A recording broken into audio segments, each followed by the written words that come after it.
What's new, everyone? And this time I want to talk about how to play music from the Apple Watch. Right from the watch, because as you know, the watch has a great speaker. You know it when you, for example, make a phone call, you know that the speaker is decent, but you're still not able to play music. If you open up the Apple Music, every time you try to play anything, it's just going to ask you to connect to some wireless earphones and doesn't go directly through the speaker.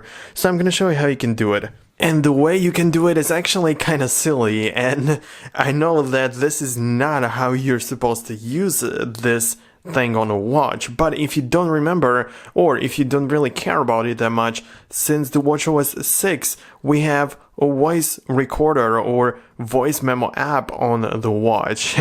And now you probably know what I'm trying to say. I know, like I said, the method is actually very dumb, but it works. Technically it is possible to play some music from the watch.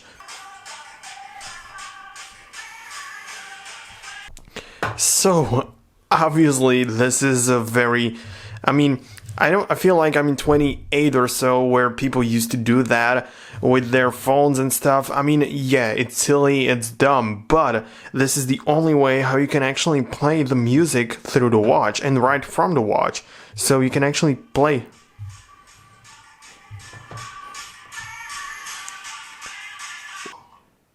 And if you think about it, for some situations, it could come in handy, at least knowing that you have this kind of option.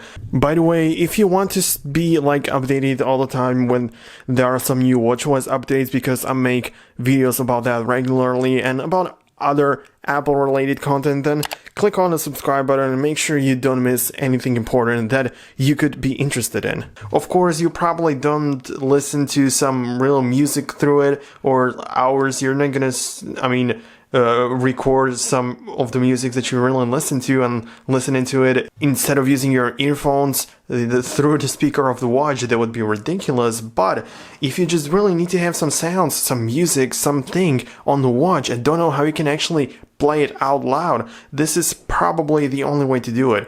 Of course, you can go ahead and download some third-party voice recorder. But why would you, since you have a real and functioning one already installed on the watch? Technically, there's also another way to do it, but that would be using, phone call. If you can actually answer a phone call using the Apple Watch and from the other side, and there has to be playing music on the other side, so technically the music would be coming out of the watch, of the speaker of the watch, but this is even more stupid than the method I showed you right now. So yeah, this is just, we are just talking about theoretically. Of course, don't get me wrong, don't just take it and roast me in the comments telling me that this is a weird method and that this is never going to work. And of course, I get it, it's not very usual, but like I said, this is the only way how you can actually get it to work. I of course know that there are people who may have thought about it, but there are some people who don't really know that there is this kind of voice memo app, because it just has been added to the watch with the watchOS 6. It's not like since the first series, since the first edition. It's pretty much a new feature, so people may not really know about it or realize that you can use it for that. But like I said, this kind of dumb version of playing music is available on the watch. So thank you so much for watching. Hopefully you found it a little bit useful, or at least funny if you just don't really care or think that this makes any sense. But in any case, hit the like button so you can watch more content in the future and support me with the subscribe if you liked what you see. And yeah, see you guys later in one of my other videos. See you guys. Peace.